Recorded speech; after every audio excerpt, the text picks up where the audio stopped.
It's the worst of the CBC from July 29th, 2019, the segment where I watch the CBC so you don't have to. So what was on the CBC today? Well, we had a good day to start out. It was the manhunt, which is real news. Then we had a quadruple homicide in Markham. And then we had the California shooting. And all of that was done pretty well. We were headed to a 1 out of 10 on the Rosemary Barton scale. I was about to come here and say, you know what? Tax dollars not wasted today. Hallelujah. But then, thankfully, there was another half hour of news to take our focus away from that. So what did they go? And I was debating between two things here. It could have either been their coverage of Doug Ford's autism program or Boris Johnson and Brexit. Both of them were covered in biased ways. The autism thing, one, I'm actually in favor of autism funding. The CBC in the news always covers it that Doug Ford slashes autism funding and never has covered that the federal government actually slashed the federal autism dollars, and they're actually getting less federal funding for this program, which caused the cuts. And I was going to go with that, but then Justin Trudeau came on TV to bless us with an interview in BC.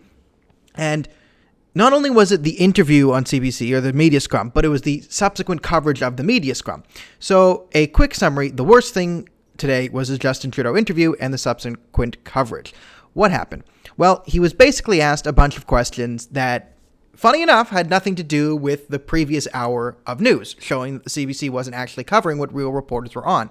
They asked him questions about PMO interference in Canadian-Chinese politics, new NAFTA stuff. Again, all stuff they were not covering in the before. But the number one thing that you noticed was Justin Trudeau pointedly avoided a question when he was asked by a reporter of why is he flying to BC and how much it's going to cost the taxpayers? Also, how can he justify this use of fuel? So they calculated the use of fuel that Justin Trudeau uses to get from Ottawa to Vancouver. It was something over 10,000 gallons since just May, because he flies there for vacation a lot. And as you guys all know, we're all going to die, and the world's going to end in 10 years, 5 years, 3 years, 18 months from now. We're all going to die. And we're all going to die because of air travel. And anyone who air travels is a bad person. Just ask Justin Trudeau and Catherine McKenna. But Catherine McKenna and Justin Trudeau fly back and forth across the country all the time. So it's been 10 days, and the Prime Minister's been on vacation. He likes to go surfing in Tofino, BC, and he was rightfully asked, hey, if you're using this as a personal vacation, you're also using this trip for a Liberal Party fundraiser, why is the taxpayer funding this, and how much is it going to cost the taxpayer? He avoided that question twice. He basically said, we're here because Conservatives are bad, and Stephen Harper, yes, he actually brought up Stephen Harper. Stephen Harper closed a Coast Guard base, and he's reopening it, Stephen Harper. But then, so he dodged that question, and everyone just let him get away with it. Then the CBC, Andrew Nichols, brought on someone to break down the Trudeau interview. And of course, right, they didn't cover his obfuscation for the start. And then at the end, you saw the pain on his face. He says, oh, we have to cover the one question he avoided about air travel. And then the corporate's like, yeah, he avoided it. He didn't answer. He refocused the question by saying BC is his second home. So it's pretty funny. The CBC analyzer of Trudeau's obfuscation and lies basically said, well, yeah, that question was asked, but here's how he lied about it. And analysis done. So you can see why people don't trust the CBC.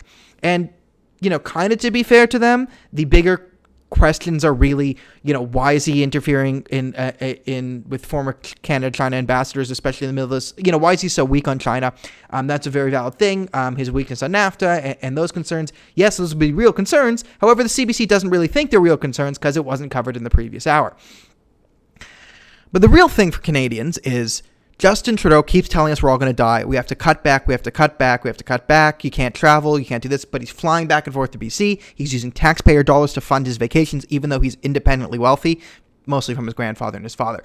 But still, that should be covered. And the CBC helped avoid those questions in the exact same way he did. So good on them.